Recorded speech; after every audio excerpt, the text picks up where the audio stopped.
Hello, and welcome to 3 Minute Thursday. I'm excited that I've got a guest with me today, Dustin Montgomery, who's a local pastor here and a great friend of mine. On 3 Minute Thursdays, we answer questions that you send in, things that you're wondering about that a lot of times don't get addressed in church. Dustin has been doing a series in his church on sexual issues. He's been reading a book called Undefiled that he's actually told me about, and I've bought the book and I'm reading it and learning a whole lot. And Dustin, the reason I asked you to join me today is one of the questions that has been submitted to me is, what does the Bible say about masturbation? So could you address that subject for just a couple of moments? Yes. Well, what's the Bible say about masturbation? It's pretty simple. It actually doesn't say anything about masturbation. But there's a lot of things the Bible doesn't say anything about specifically. And so in those cases, you have to go and look at the biblical principles and say, all right, well, how does this fit in other areas? You know, 1 Corinthians tells us that whatsoever things we do, whether we eat or drink, do all for the glory of God. And you have to look at how was it that God intended the sex life to be? Was it meant to be something that was simply self-satisfying?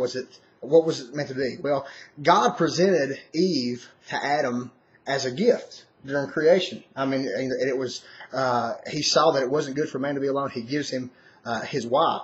Well, sex is something that was born out of intimacy between the two. And so really, that is something that God intends the sex life to be. It's to be a relationship. It's to be that time of intimacy where you spent time together. And so what happens when we get into masturbation is that masturbation is self-gratification. It's instant gratification.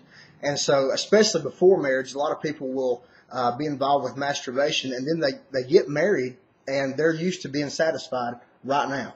And that doesn't happen in marriage. You need to have that time with each other where you sit down and talk with each other, and you have just had that time of intimacy. Yeah, there's a lot more to sex than just the sex act. Absolutely. Relationship building time. Yeah, absolutely. So what you bring it down to whenever you get into masturbation is just scratching an itch. It's animalistic. And you really miss the whole point of sex. God intended sex to be a symbol, just as the marriage relationship is a symbol of our relationship with God as the church. We miss that act of worship to God that actually is what it's intended to be. God made sex, and He made it to be a beautiful thing, but He made it to be in the bonds of matrimony.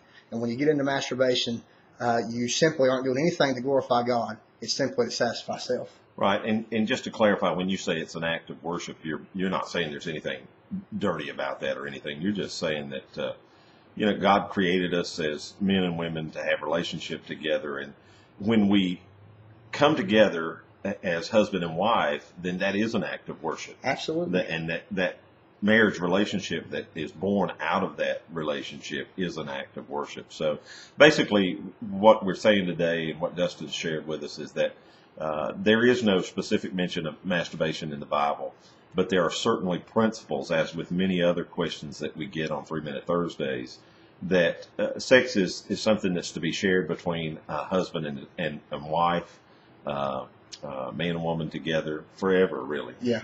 And so I hope that helps. I appreciate Dustin being here with me. I appreciate the ministry that you have, Dustin. And I'm going to link to my blog later, a link to the sermons that Dustin's been preaching in his church. Answers a lot of questions that you may have. So thanks for joining us. Look forward to seeing you again next week.